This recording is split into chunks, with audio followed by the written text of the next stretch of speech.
أعوذ بالله من الشيطان الرجيم بسم الله الرحمن الرحيم ألف لام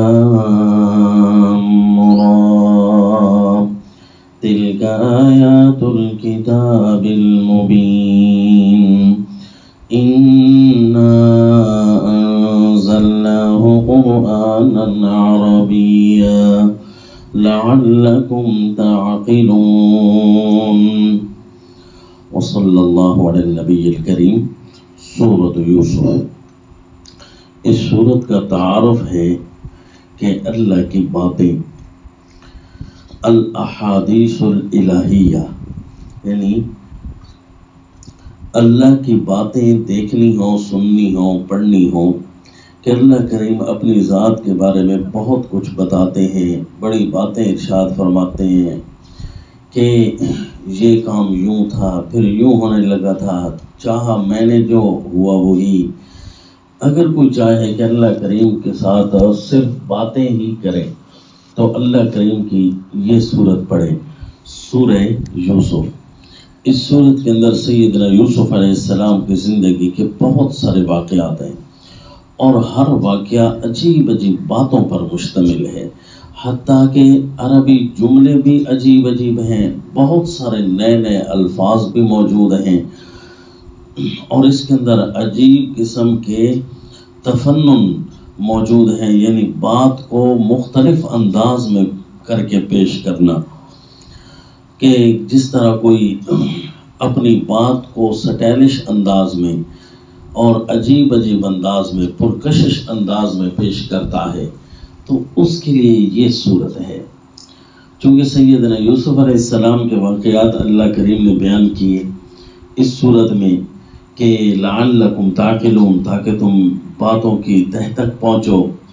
اور اگر کوئی بھی سائل آ جائے دین اسلام کے بارے میں، اللہ کے بارے میں، دین کی کسی بھی جز کا سوال کرنا چاہے تو فرمائے لقد کان فی یوسف و اخوتہ آیات للسائلین. ہر قسم کے سائلین کے جوابات ہم نے بھر دیے ہیں. تو یہ اللہ کی قدرت کا عجیب انداز ہے کہ اللہ اس انداز میں کلام فرماتے ہیں کہ ایک بات میں سینکڑوں جواب موجود ہوتے ہیں. اور سورت کے آخر میں لقد کان فی قصصہم عبرۃ لأولی الالباب، کہ ان کے واقعات میں، انبیاء کے واقعات میں عقل مند لوگوں کے لیے بڑی تعبیر و عبرت کا سامان موجود ہے. ما کان حدیثا یفترا، یہ کوئی حدیث ایسی تو نہیں کہ گھڑ لی گئی ہو، ولیکن تصدیق الذی بین یدیہ، لیکن یہ تو اگلے اپنے سامنے والی چیزوں کی بھی تصدیق کرتی ہے. تو اس کا مطلب ہے بڑی پرمغز گفتگو کرتی ہے. وتفصیل کل شیء، ہر شے کی جو ضروری چیز ہوتی ہے نا، ایک تو ہوتی ہے نا فضول چیزیں، ایک ہیں ضروری چیزیں جس کے لیے کائنات بنی ہے اور جو اپنے اللہ کی قدرت پر دال ہیں، ان کے لیے یہ قرآن تفصیل کرتا ہے. وہدی ورحمہ، اور جو اس سے دلیل حاصل کرنا چاہے تو اس کے لیے ہدن، رہنمائی ہے، اور جو اس پر عمل کرنا چاہیے کہ میں اندر یوں ہی بنوں گا تو اس کے لیے یہ رحمت بن جاتی ہے. تو آپ پوری صورت کو کن الفاظ میں آپ سنائیں گے، عربی تعبیر کیسے ہوگی؟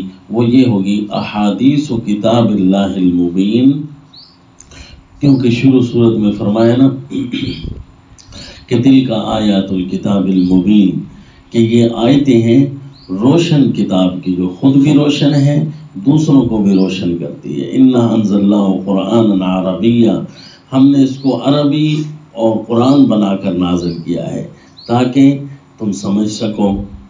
کیونکہ عربی ہی اتنی ایسی چیز ہے جو احساس تک کو بھی الفاظ کا جمع پہنا سکتی ہے. باقی کوئی زبان ایسی نہیں ہے جو اندر کی چیزوں کو بھی تعبیر کر سکے. ایک عربی ہے، بات کی تہ تک اگر پہنچنا ہو تو پھر عربی تعبیر ہی باقی بچتی ہے. تو اس لیے